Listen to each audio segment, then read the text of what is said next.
games have you watched this season alone? Whether it be high school, NFL, or youth league games, just about everyone has watched one football game this season, or and even knows a little bit about football. Football is a growing sport in America today, and it's even been deemed American sport. But Safe Kids Worldwide organization has actually deemed football the most dangerous sport for kids to play in terms of injuries and concussions. Now, football has come a long way since it used to be, especially here in 2016, but there are still so many complications. Football needs to better its gear and be more clear on their protocols so we can continue to endorse the sport that Americans love. Now, you see, I have watched so many football games, whether it be high school games, NFL games, or college games. I've watched many and I'm very informed. I also have a 16-year-old brother who plays football and many cousins and family members who play football for our local teams. Now, my brother, he has went through a concussion and a broken collarbone due to football. You would think that the gear that the players are required to wear actually would protect them, but you'd be surprised at the risk that your player is actually taking by walking out on the field, and also the risk that you're taking by before you ever step out on the field because of conditions and that are overlooked because of the player's ability. I did some research and I found that in the 2015 season alone, 13 players died and one youth player died due to heart conditions, heat strokes, and brain injuries. Now, the 3 points I would like to make are about the players, their padding, their helmets, and the protocol. First, I'd like to look at the paddings. If you look at the paddings, there is an open access to the back of the player's neck, which gives access to their spine and to nerves, which could leave the player paralyzed. And also, it does not cover the stomach of the player, which could affect the organs.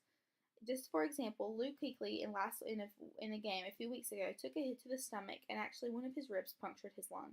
And that's just one example of one injury that's caused by not having very protective pads. There needs to be more control to a player's neck and more support, as well as coverage to the player's stomach. Secondly, I would like to talk about the coaches and the parents' protocol that they do not follow. They are more focused on the player's ability to play football and the money that they could get from scholarships and from schools. They are not concerned that the high of 49.5% of players never miss a game after having a concussion. Also, doctors, when they are giving physicals, they overlook the player's heart conditions and brain conditions and any other condition that the player may have because they're looking at the ability of the player and the way that they could help the football program at the current school. The third point I would like to make is the player's helmet. Now, the player's helmet has very little padding on the inside and very little protective on the outside. It has a very thin layer of plastic on the outside of the helmet, but it also has the plush on the inside, but there's still spots in the helmet that are open and do not have any padding on them. This affects many parts of the brain. Now, so many players have been tested, and they have seen that they have developed this disease called chronic traumatic encephalopathy. This disease is a degenerative brain disease which causes memory loss and emotional confusion. I'd like to show you this picture of the brain.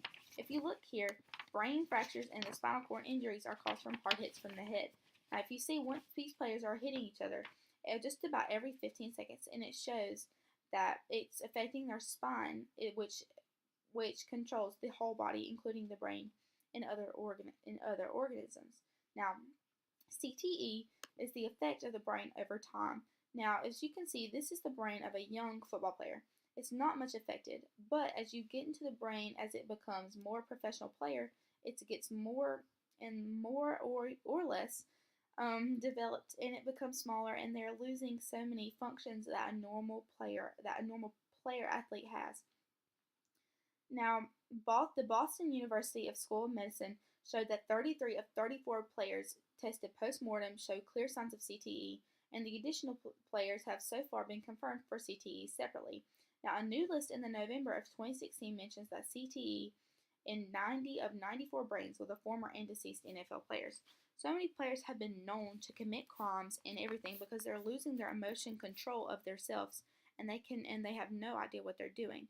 Now, for future athletes and for the future generations of our football teams to come, we need to protect them and give them a more clear protocol and better gear so we can continue to love this sport, and so we can support our family and our young players and our families, because this is America's sport, and we want America's team to be as healthy and as happy as possible for many future generations to come. Go Panthers!